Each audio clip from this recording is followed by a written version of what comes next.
Controlling BVD on your farm. The importance of BVD to you. A Worcester Street production.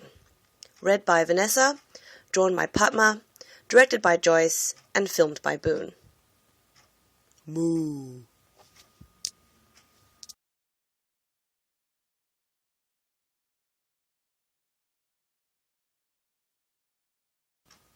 Results. What your results show us. The results of annual testing on your farm show that year after year, the ELISA test on your bulk milk keeps coming back antibody positive, with a very high antibody count. However, your bulk milk PCR results are negative for the virus. What this means is that your milking herd is being exposed to the BVD virus from an external source instead of animals within the herd. So the virus is not being continually spread between your milking cows.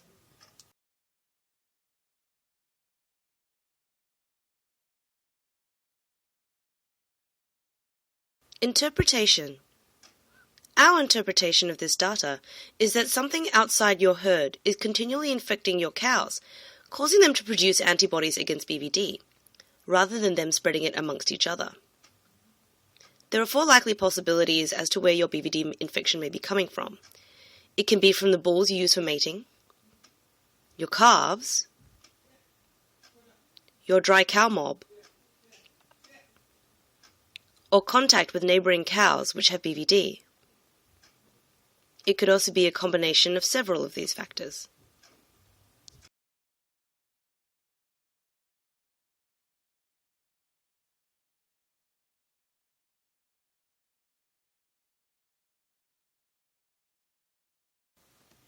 Before we move on, here is some background information on the BVD virus. The bovine viral diarrhea virus is a pestivirus that is transmitted most commonly through oral and nasal discharge from infected cows. Oral ingestion of other bodily fluids, such as urine and feces, can also be a route of transmission. Calves can be infected in utero transplacentally through naive cows that get infected during pregnancy. Pregnant cows infected before 40 days of gestation can result in early embryonic death and an increased number of animals returning to service. Cows infected between 40 days and 120 days of gestation can produce PI or persistently infective calves if they don't abort them, which may shed the virus for their entire lives, becoming a virus factory within the herd. However, cows that obtain the infection after 120 days of gestation onwards will give birth to healthy calves which have a lifelong immunity to BVD.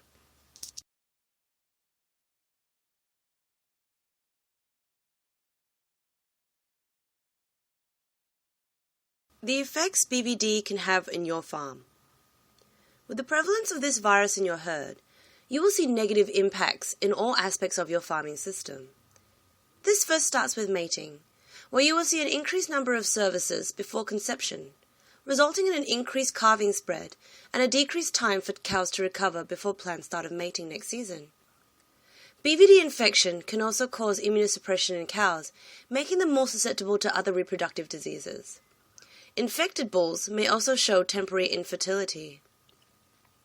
In your pregnant cows, some may go through several cycles of EED and return to estrus, or may abort later in the season.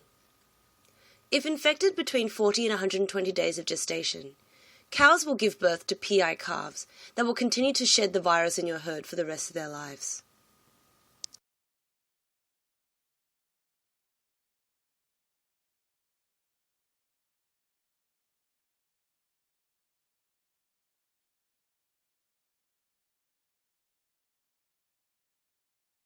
In your milking herd, there may be reduced milk production, increased number of cows with lower than target body condition scores, and reduced immunity, leading to secondary infections such as mastitis.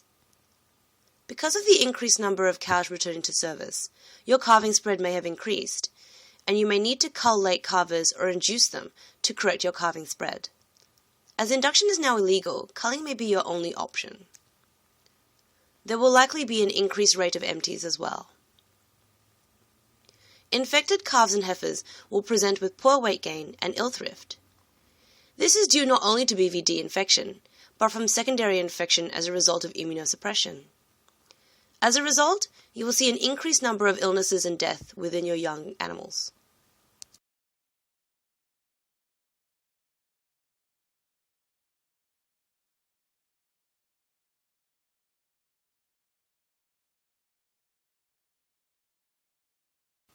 So how much is BVD really going to cost you? Is a BVD eradication program going to be economically worthwhile implementing?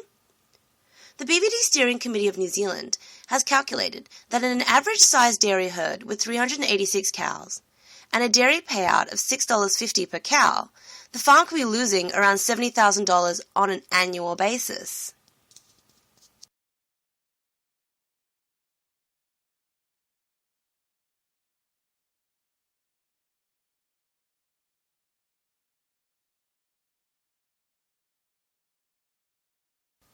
So, what now? Your first step can be to find out if you have any PIs in your herd and cull them. But this alone won't completely eradicate BVD from your farm. Ideally, you should also implement active control measures such as an annual vaccination program and biosecurity procedures like fencing and testing all new stock that you bring on farm before you introduce them to your main herd.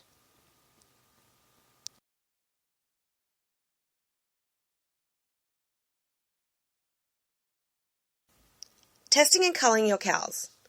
To identify cows that are currently carrying the virus, a blood PCR needs to be performed. If a cow or a bull shows up positive, the test needs to be repeated 3 to 4 weeks later.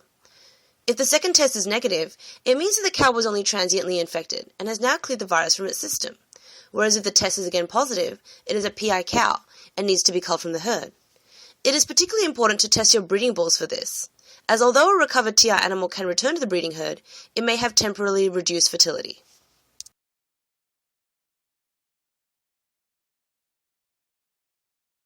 Implementing vaccination programs on your farm.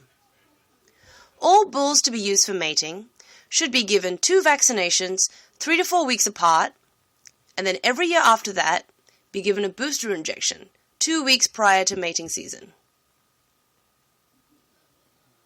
New animals from outside should be tested for BVD and vaccinated prior to entering the farm. Implementing an annual herd vaccination program should be something that you discuss with your vet.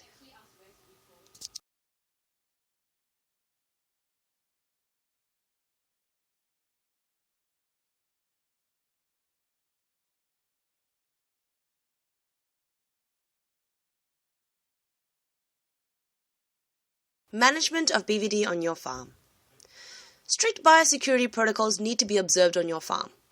New animals entering the property need to be isolated, tested, and vaccinated prior to introduction to the main herd. Ask your vet about risk assessment to determine other sources of contamination, such as people, equipment, and vehicles entering and leaving the farm. Animals leaving the farm and then returning, such as for contract grazing, also need to be vaccinated before leaving. Adequate fencing needs to be undertaken so that contact with animals in neighboring properties is eradicated. So now we have a plan. In summary, the best method for controlling BVD are to test your existing animals for PIs and cull them, vaccinate your herd, especially your bulls, beef up your farm's biosecurity and management policies, and finally, have active and constant monitoring measures in place to keep your herd happy, healthy, and BVD free.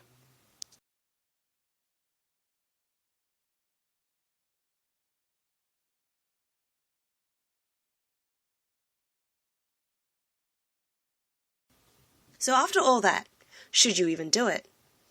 Taking into consideration everything we have discussed, we hope that you can see the benefits of eradicating and controlling BVD on your farm greatly outweigh the costs involved in doing so. So yes, we highly recommend for you to jump on board the BVD eradication program.